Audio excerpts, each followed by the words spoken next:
नमस्कार, आप देख रहे हैं आज की खबर और आपके साथ मैं हूं राहुल अवस्थी। मुद्दों पर बात रास्ते में होती है, सड़कों पर होती है, चाय की थड़ी पर होती है, बस में होती है, ट्रेन में होती है, खाने की टेबल पर होती है। कहना गलत नहीं होगा, जहां मौका मिलता है वहां होती है। लेकिन जब मुद्दों को लेकर आम आदमी बात करता है तो वो सिर्फ एक बात होती है। उस मुद्दे का समाधान या निदान तब तक मुमकिन नहीं जब तक ये आवाज सही मंच पर रखी ना जाए। और प्रदेश की समस्याओं के निवारण का सबसे बड़ा मंच है विधानसभा।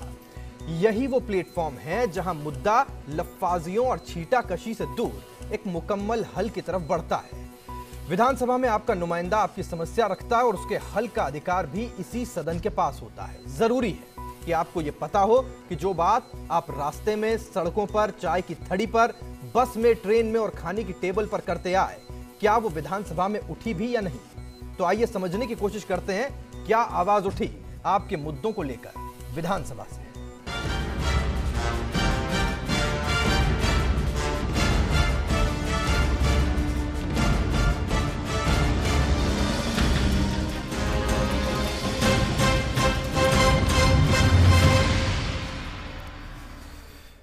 विधानसभा में आज जो सबसे बड़ा मुद्दा या यूं कहें सबसे बड़ी खबर निकल करके आती दिखाई दी, वो वक्त को लेकर थी। वो वक्त जो भाजपा के लिए बदला और कांग्रेस के लिए भी, लेकिन इस वक्त ने वक्त सीमित कर दिया। विधानसभा में पेश किए गए बजट पर बहस में सर्वाधिक बोलने का मौका सत्तारूढ़ दल के विधायकों को मिलेगा। वाद विवाद के लिए तय किए गए समय में सर्वाधिक 12 घंटे 57 मिनट का समय बीजेपी के सदस्यों को मिला है, जबकि कांग्रेस को 1 घंटे 43 मिनट का समय दिया गया। यानी कि लगातार बीजेपी के विधायक बोलते रहेंगे। राज्यसभा के विधायकों की बात करें तो महज 20 मिनट का वक्त उनको बोलने के लिए मिलेगा। वहीं बहुजन समाज पार्टी के विधायकों को 15 मिनट बोलने का वक्त दिया गया है। वहीं निर्दलीय जो जीत करके आए हैं, कुल मिलाकर उनको बजट पर अपनी राय रखने के लिए 33 मिनट का वक्त दिया गया। यानी कि कुल मिलाकर के समझें तो अधिकतर समय, या फिर यूं कहना भी गलत नहीं होगा कि पूरे वक्त लगभग भारतीय जनता पार्टी के विधायक ही सदन में बजट पर बोलते दिखाई देंगे।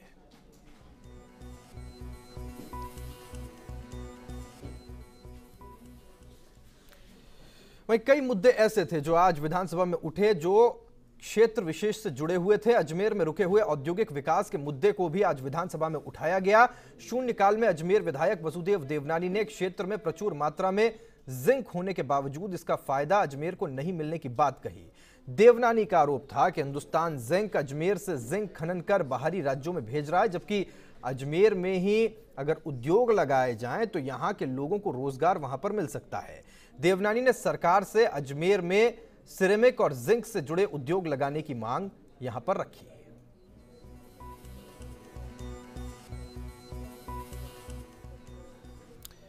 वहीं विधानसभा में आज पेंशन योजना को लेकर भी सवाल उठाया गया। सोजत से बीजेपी विधायक संजना आगरी ने पेंशन योजना को ऑनलाइन करने की मांग की।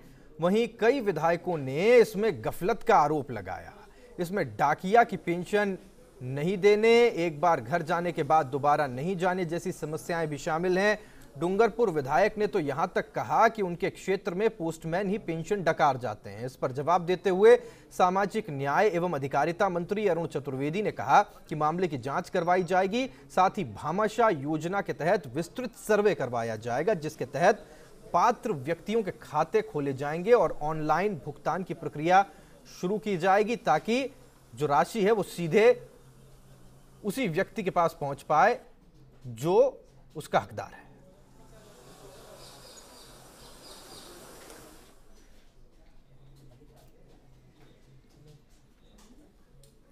समय रहते जो भौतिक सत्यापन जिन पेंशनधारियों का नहीं हो पाया है, उन लाभार्थियों को समय रहते उनका भौतिक सत्यापन भी हो जाए और उनको समय रहते पेंशन मिले।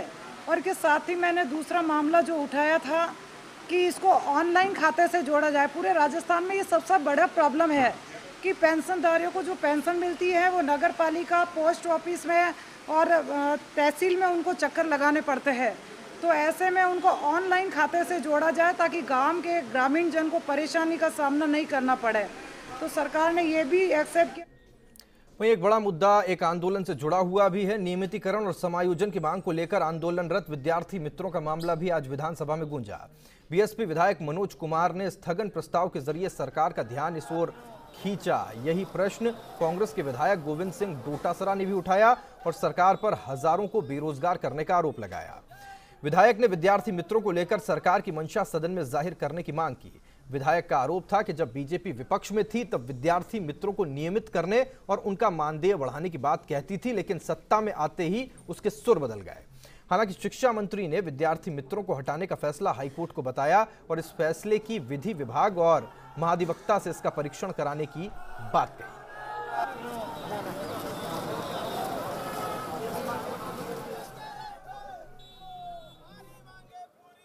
इस विद्यार्थी मित्रों को इसी भारतीय जनता पार्टी सरकार में 2007-8 में नियुक्ति दी और आज भारतीय जनता पार्टी सरकार कह रही है कि विद्यार्थी मित्रों के लिए हमने एक उप समिति गठित कर दी है और उप समिति निर्णय कब करेगी ये बात बड़े अंधेरे में है और ना ही मंत्री इस बात के लिए जवाब दे रहे हैं कि हमारा कोई समय निर्धारित है क्या कि हम उप समिति में कब तक निर्णय कर पाएंगे। ये सरकार विद्यार्थी मित्रों के साथ घोर अन्याय करने जा रही है। वहीं पानी को लेकर आज अलवर और भरतपुर के 3 बीजेपी विधायकों की सदन में आपस में ही बहस हो गई। मामले की शुरुआत बीजेपी के अनीता सिंह के भरतपुर की रूपा रेल नदी के पानी और बांधों की स्थिति पर प्रश्न में पूछे गए सवाल से हुई। भरतपुर के सीकरी बांध में पानी लिफ्ट करने के सवाल पर मंत्री का जवाब आने के बाद अनीता सिंह ने अलवर से पूरा पानी दिलाने के समझौते पर सवाल किया तो बीजेपी के ही ज्ञानदेव आहूजा ने आपत्ति इस पर जता दी। आहूजा ने कहा कि रूपा रेल नदी में अलवर का पानी भरतपुर जाने की वजह से सूखे जिले में 52 बांध यहां पर सूख चुके हैं। अलवर से भरतपुर को पानी देने का आजादी से पहले का समझौता रद्द होना चाहिए। जलदाय मंत्री सांवरलाल जाट ने अलवर से भरतपुर को पानी देने के समझौते पर कहा कि यह आजादी से पहले का समझौता, इसमें कोई बदलाव करना उनके स्तर का मामला कम से कम नहीं है। अलवर वाले विधायक का भी था, हमारा भी था, क्योंकि दोनों रूपा रेल से संबंधित था। और जहाँ तक मेरी जानकारी है, अलवर में जो जैसलमेर बांध है उस पर बोरिंग लगे हुए हैं। उन बोरिंग से वहाँ के आसपास के किसान जो है अपनी ज़मीन की सिंचाई कर रहे हैं और उसमें पेयजल के लिए उपलब्ध कराना होता है अलवर को भी और हमारे हिस्से का भरतपुर तक वो हिस्सा जो आता है उसको भी कराना पड़ता है। लेकिन वहाँ पर अवैध जो बोरिंग्स हैं उनकी वजह से पूरा पानी वहाँ चला जाता है और पीने का संकट उत्पन्न हो रहा है। पिछले 5 वर्ष भी कांग्रेस में हम ये बात उठाते रहे लेकिन किसी ने सुनी नहीं। लेकिन अब संभावना है कि मंत्री जी जो है इस बारे में विचार करेंगे। उन्होंने विधानसभा में भी आश्वासन दिया है कि वो इस मसले को सुलझाएंगे और हमारे हिस्से का पानी हमको मिलेगा। क्या कुछ रहा आज विधानसभा में, जानकारी के लिए सीधे रुख करते हैं। पीयूष मेरे सहयोगी मेरे साथ जुड़ गए, उनके साथ गोवर्धन चौधरी भी मौजूद हैं। पीयूष, सबसे पहले जानना चाहूंगा, आज कई मुद्दे विधानसभा में देखने को मिले, गूंजते हुए दिखाई दिए। सबसे पहले तो सांवरलाल जाट का मुद्दा था जो एक बार फिर से उठता हुआ दिखाई दिया। दूसरी तरफ विधानसभा में भाजपा के 3 विधायक आपस में उलझते हुए दिखाई दिए। इतने सारे मुद्दे थे, लेकिन क्या इस बीच लोगों के घर की बात, गली की बात, नुक्कड़ की बात होती हुई दिखाई दी? जी बिल्कुल सही कहा राहुल आपने। ये 2 बड़े मुद्दे थे, इसके अलावा तीसरा एक बड़ा मुद्दा था जो कि विद्यार्थी मित्रों का था।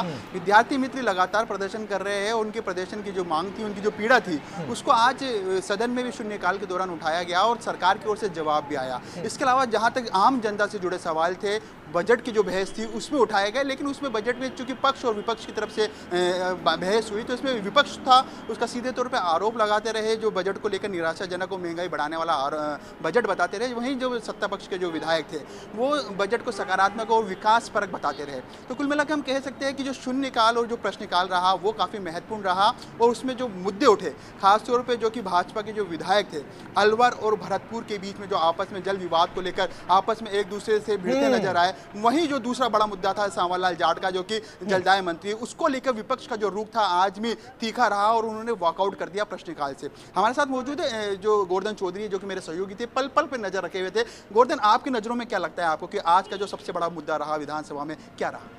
देखिए, विधानसभा में सबसे बड़ा मुद्दा आज भी सांवरलाल जाट का मंत्री पद को लेकर के कांग्रेस ने उनकी वैधानिकता पे सवाल उठाए और साथ में लेकिन ये भी रहा कि अध्यक्ष ने उस पूरी व्यवस्था को पहले भी खारिज किया और आज भी कांग्रेस की जो आपत्ति थी अध्यक्ष ने खारिज कर दिया। लेकिन कांग्रेस इस मामले में हार मानने वाली नहीं है। कांग्रेस के नेताओं ने यह कह दिया कि लगातार इस मामले को उठाया जाएगा और जिस तरह से कांग्रेस इस मुद्दे पर हमलावर हुई है विधि विशेषज्ञों की राय लेकर के और पूरे इसके जो कानूनी पहलू है उसको लेकर के कांग्रेस लगातार सामने आ रही है। तो आने वाले इस दिनों में भी लगता है विधानसभा में इस मामले को लेकर के शोर शराबा हंगामा चलता रहेगा और कांग्रेस लगातार इस मुद्दे को उठाती रहेगी। आज जिस तरह से कांग्रेस ने बजट पे बहस से पहले, शून्यकाल के दौरान और प्रश्नकाल स्टार्ट होने से पहले, क्योंकि दूसरा ही सवाल सांवरलाल जाट का लगा हुआ था, जैसे ही सांवरलाल जाट अपना जवाब देने के लिए खड़े हुए, कांग्रेस ने पहले से तय रणनीति के मुताबिक ये सवाल उठाया कि सांवरलाल जाट मंत्री पद की योग्यता को पूरा नहीं करते, ऐसे में क्यों उनकी पार्टी के जो विधायक हैं वो उनके सवाल को सुने,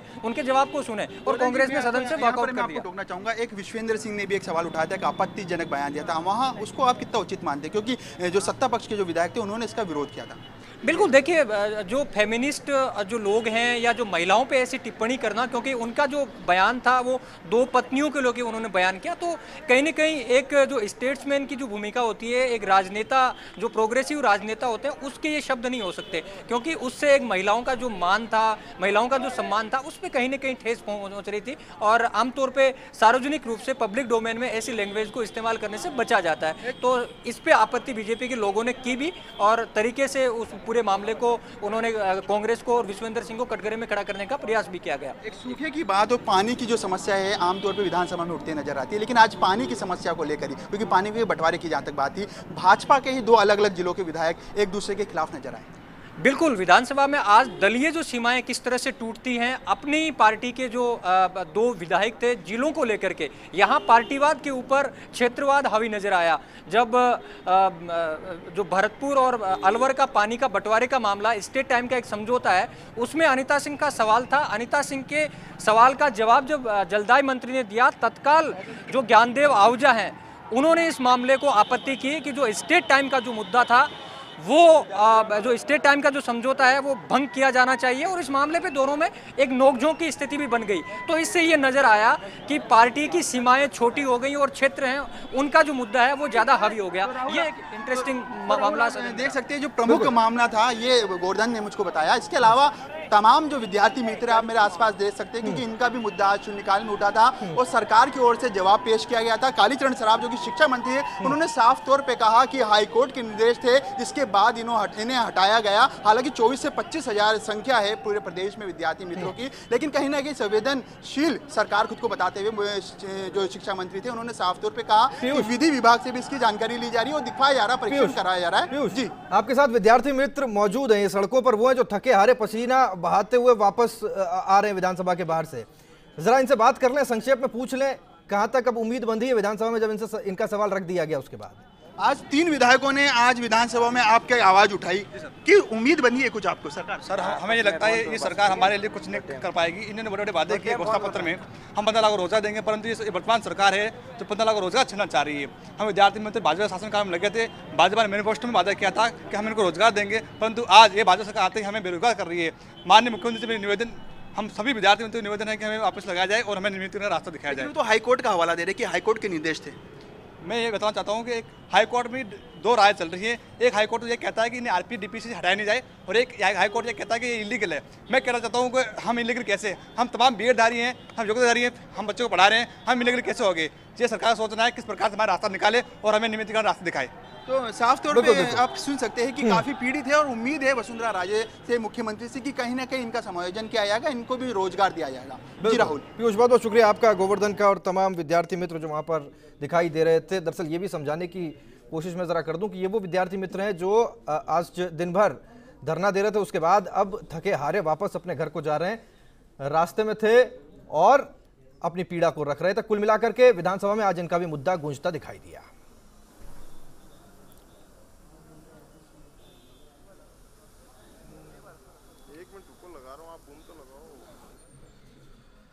वक्त एक ब्रेक का है और ब्रेक से जब वापस आएंगे तो आज की खबर में बात होगी वेद प्रताप वैदिक की।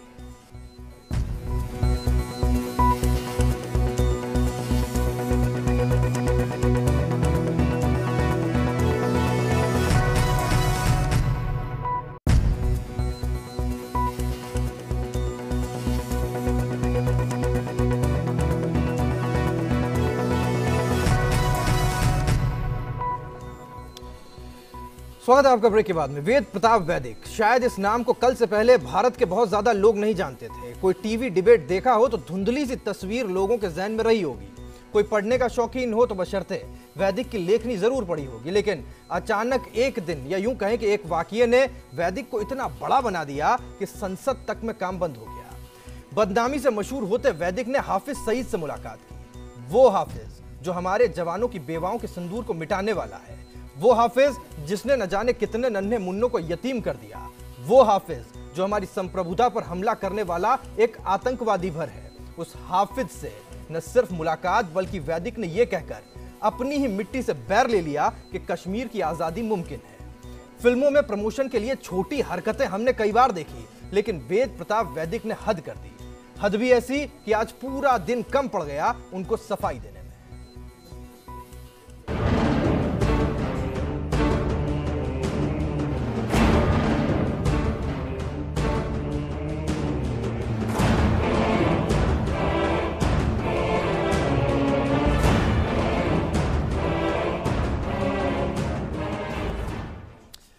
वेद प्रताप वैदिक देश के जाने माने पत्रकार, बहुत से लोग जानते भी होंगे और जैसा कि पहले मैंने कहा बहुत से लोग नहीं।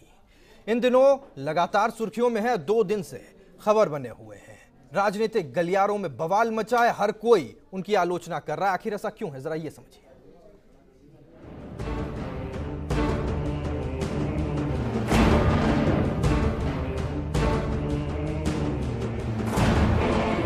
कुख्यात आतंकी से विख्यात पत्रकार की पर्दे के पीछे हुई अघोषित भेंट ने देश की संसद से सड़क तक बवाल मचा रखा है।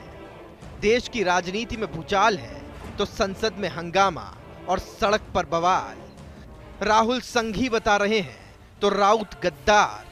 देश के जाने माने पत्रकार वेद प्रताप वैदिक की ये कौन सी पत्रकारिता है जो चोरी छिपे देश के मोस्ट वांटेड आतंकी से मिलने का अधिकार देती है।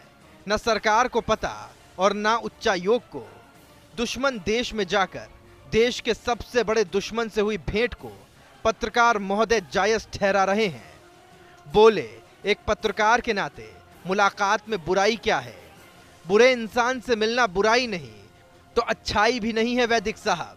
वेद प्रताप वैदिक जैसे विद्वान, राजनीतिक विश्लेषक, स्वतंत्र स्तंभकार और जेएनयू का इतिहास बदलने वाले प्रसिद्ध पत्रकार से ऐसी उम्मीद नहीं की जा सकती। बात यही खत्म नहीं होती। मुलाकात के दौरान पाक मीडिया को दिए गए एक इंटरव्यू में पत्रकार महोदय ने कश्मीर को लेकर विवादित बयान दे डाला।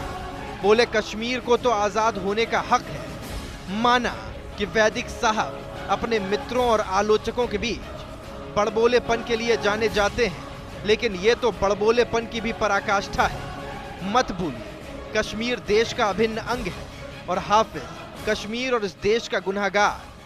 हाफिज से मुलाकात और कश्मीर को आजाद करने का बेतुका बयान आपकी पत्रकारिता और मानसिकता दोनों पर सवालिया निशान खड़े करता है। Bureau report, first India.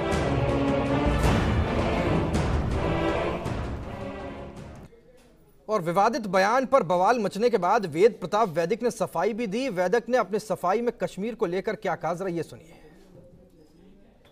Kashmir पर डॉन टीवी को इंटरव्यू कितना दुर्भाग्य। कश्मीर पर अगर मैंने ये कहा हो, सुनिए, कश्मीर पर अगर मैंने ये कहा हो कि कश्मीर को भारत से अलग कर दिया जाए, तो मैं आपसे कहता हूँ कि मेरे धड़ से मेरे सिर को अलग कर दिया जाए।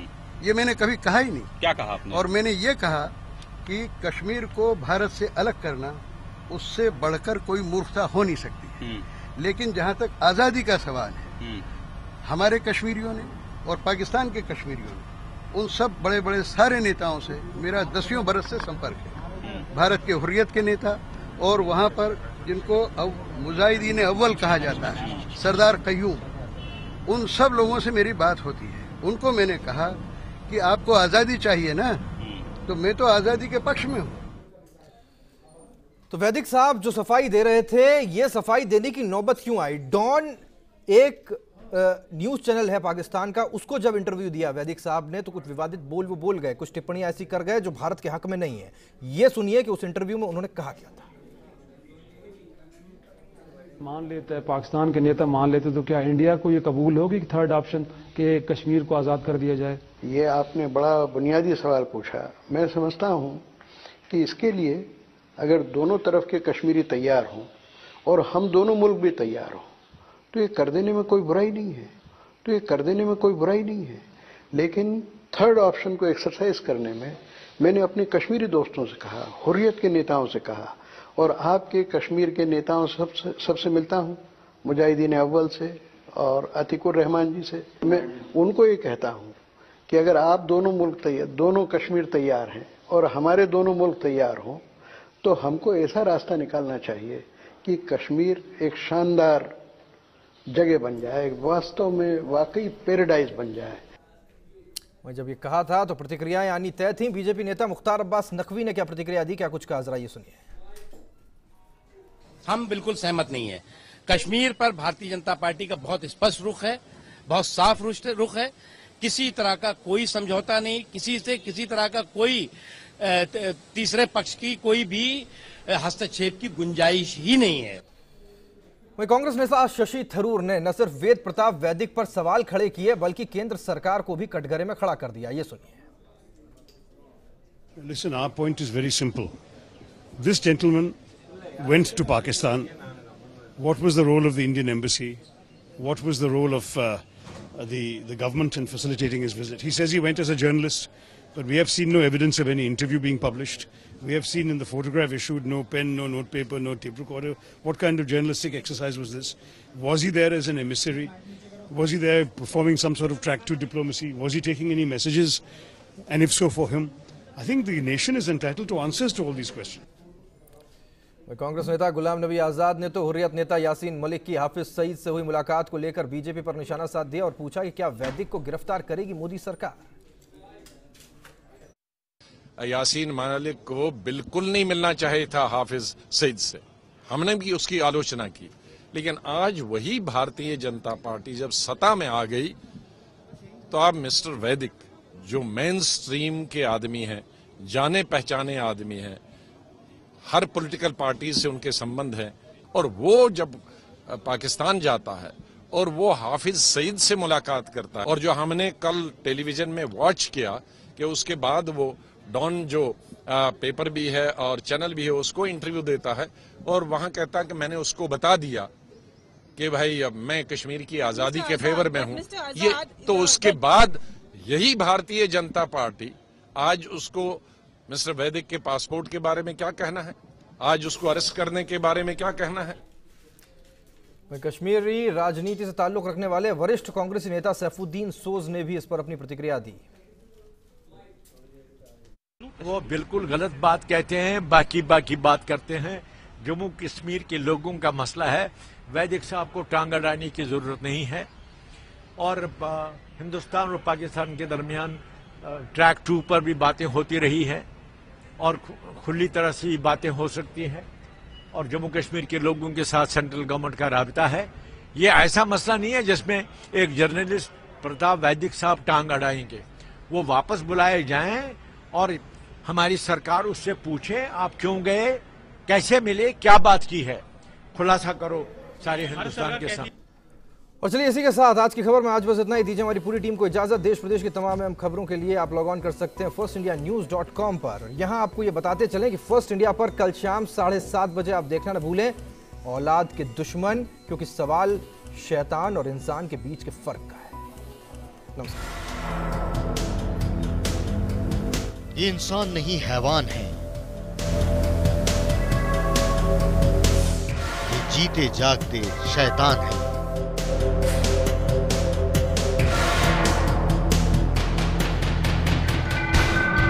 अब होगा इनका खुलासा। ये हैं औलाद के दुश्मन।